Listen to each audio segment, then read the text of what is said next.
first poem is called End Game.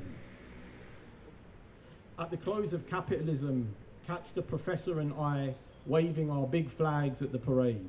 Our haircuts inspired by Bart's coinage, gusts of life. Seniors leaning out of windows, their imminent deaths a thing of the past. That's me in the corner, suffering conclusions. That's me itching to sing my killers to sleep, leaving them supine in a retro spa. All together now, as if we were smuggling winter into Dartmoor, as if this were a collective effort to find the oath I buried inside a chapel organ. The professor read how my mother thought to smother the hour I was born in. You're right, I'm reaching beyond the pablum for a straw man to leave my plasma on. Muscled colonies, so saccharine I could die. All together now, as if this were the study of a pale body tanning in unison. It's not life we want more of, it's beauty. These days, you can watch the world soften in high definition. Watch a man fire into a crowd until the man becomes a government. My grandmother dug up the last of her savings, then went on to fill her purse. The cicadas are screaming to know why their singular music moves me to the point of vapor. The professor believes the future is undergoing its final autopsy. Isn't that why the highest grossing movies always contain some kind of high-speed chase, and why most conversations between strangers begin with the mention of weather, which in itself is a kind of light?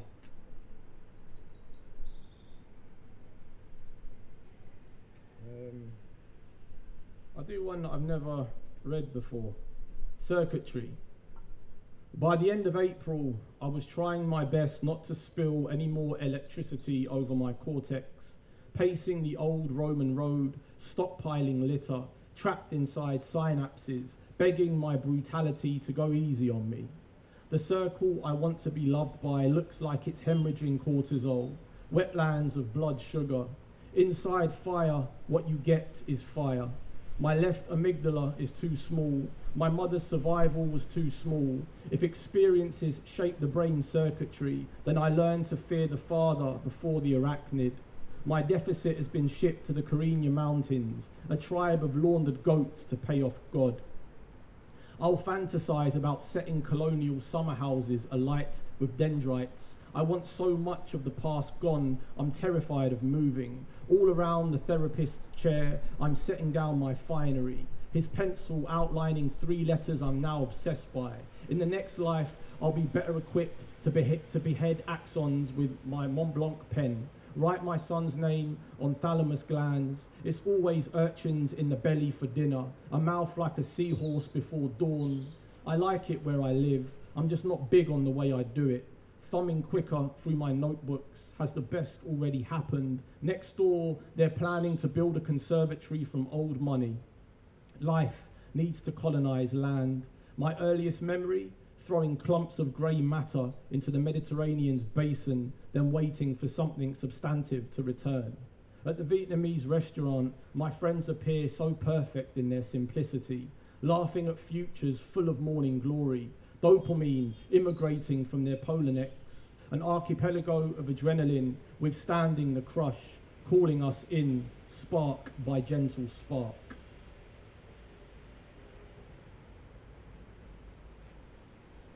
All right. This is called Now My Ego Wants Better Things. Evenings shoulder into the jasmine, fouler than a fatted cock. Each peony born to its station grows towards similar heights. We write so well for our kind, license the lexicon of power like the narcissism of a bullet. Stand by for a pylon in snow. History's digital cachet dilates. News gets crowned our century's insomniac. You're struggling to backpedal, spinning around the flush. I'll come clean. I can't stomach these tiny screens. 10-minute videos. Someone's about to get cancelled. You know where this is heading. Some never get to come back as I'm sorry. How do you look so authentic in reproach? Breath rich in hemoglobin. Your smirk thick with lipids. You know some lives won't make it the full way. Again, bodies will be snuffed at a red light. At the bottom of your rhetoric, semantics cruel. I want to vandalize speech, repurpose each syllable with a fairer way of shaping. You sit, sharing a ready-made war, bickering over its origin. You and I know the world is the last time for some of us who want life slowed. Each hashtag comes with a perfect set of holes, a cell. No matter the protest our actions become, we'll be hauling our slang around like a state, calling back its dogs, who brand wounds to sell them on. No matter the language we arrive in, no matter how long it's been since. We are us now. Sergeant Clerk is the Acorn's clerk, but is prone to getting rages. If the wogs give any trouble, he puts them into cages. The Grenada Magazine, published in British Cyprus, 1958. Boy at the back, why have you come here the wrong way round? And why do you struggle to tell the group how many of the tribe you've brought along with you? I love this country, I do, but its yesterday is far the terrifying. We swapped the cage for a cage as you do. Both grandparents splitting mops and bruised plums. Christmas 88. That was my family, living with the family from next door. The kids by the barbed wire fence playing with prayers they couldn't use, dressing me in a flag that was unlike mine. God grew into a secret way of admitting trouble. Each Remembrance Sunday, I knelt in a field behind the house where only twigs found it in them to bend. A shot rabbit running from what I couldn't see. Most of life happens behind us or has happened in a different colour. The TV in our kitchen lost its mind at my mother's immigrant face, despite her best shepherd's pie. My father, his briefcase made of genuine leather, said, "Boy, wherever you stand, make sure you can be seen, and don't move, don't say another fucking thing."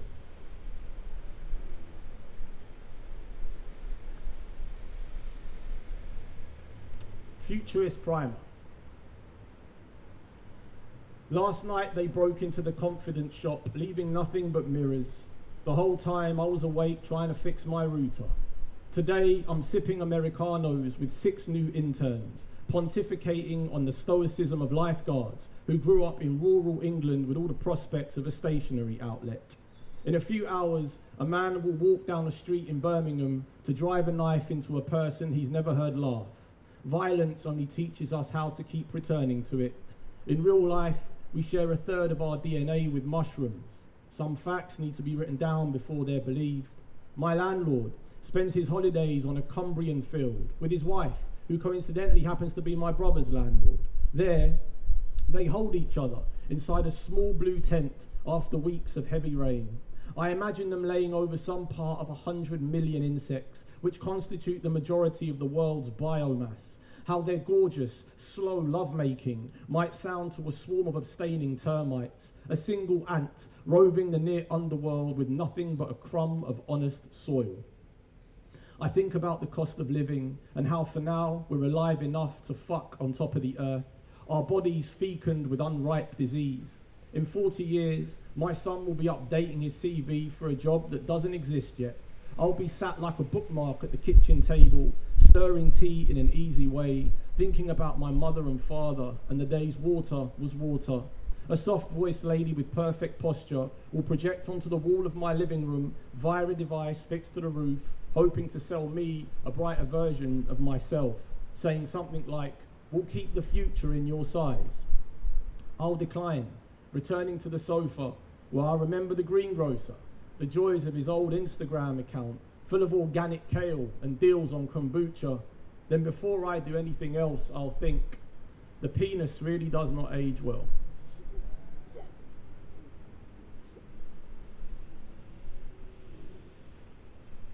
I'll do 2 more. Maybe I'll just do one last one. Maybe I'll do a heritage aesthetics. And then, all right? Yeah, sick. There's the title poem. I'm close to finishing The Ending of Time, where J. Krishnamurti and Dr. David Bohm discuss the nature of existence. On page 97, Krishnamurti asks, why do we have ideas? Is the ground an idea? Why have ideas become so important? Let's take the boy who was made to learn the national anthem before his birth skin, who failed to remember words like long, live, save, hidden inside his lunchbox, behind the lockers. What else can I say about this boy? Later, in the pub, England scored. A man wearing the classic white shirt with 3 lines stitched on rushed over, grabbing him in the way men do when they know they're winning. He looked at me, this boy, the man, squeezing him into himself, disappearing through God, noble, victorious. You ever seen someone just go missing in front of you? A violence so exact, it sanitizes history. At the frontier, 4 cadets pop nicotine gum. The blonde choir boy with hatchets in his falsetto then begins. Bone responds to Krishnamurti saying, ideas are often taken to be something more than ideas. We feel they are not ideas, but a reality. Tottenham, 2003.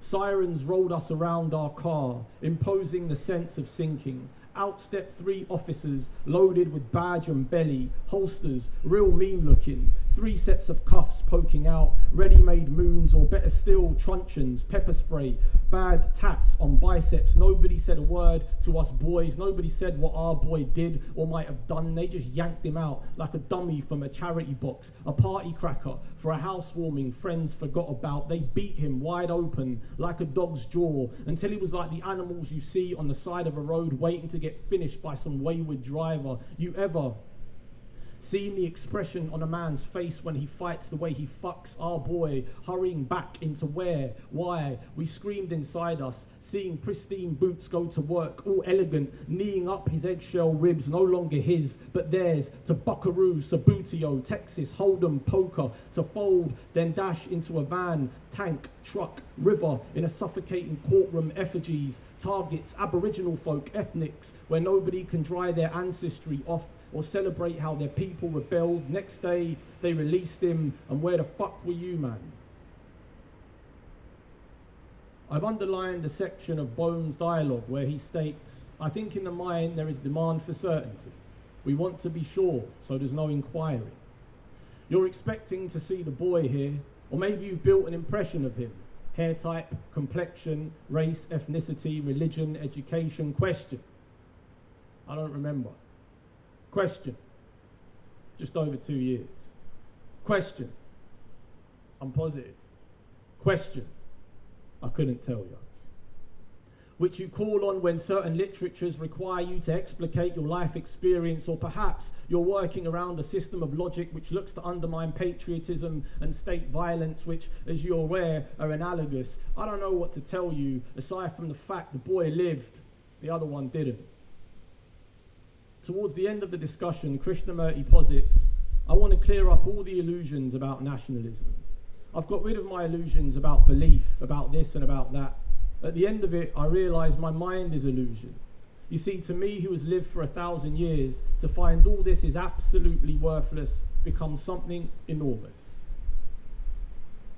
It's hard to accept that this is the life that we'll die in, feeding us its uncertainty. We load up on ginger shots, knowing almost anything can be cooked on a legacy of steam, paying attention to ingredients, checking for words we recognise, alive at the point of death or just alive, depending on, let me clarify, the boy should still be here, living with his daughter who would by now be 15. He should be asking her to turn the music down, pouring full-fat milk over his cereal, shallow frying grass-fed beef. The boy should still be here. Krishnamurti ends with, we have talked now for a long time. I think we've reached somewhere. September 1980, 4 years before the boy's birth. October 2020, winter is lost in my city. The world, as you know, is impossible. I'm looking through old photos, reconstructing. My son and I, we play a game where we need to guess the siren type outside the window. He wants to know what I'm doing. There's nothing that J. Krishnamurti or Dr. David Bohm have to say about this. Handing me a Lego figurine, he sits on my lap, asking who those boys are, their names. Which one am I? In the kitchen, his mother discusses the next stages, peeling carrots to soft jazz, on the other end, a voice. By the time I get to say the boy's name, my son is asleep, his breathing a sheet, his body his. I take the Lego figurine from his hand, kiss the summit of his skull, end the remaining light. In the morning, I will ask the figurine's name, and again, he'll remind me.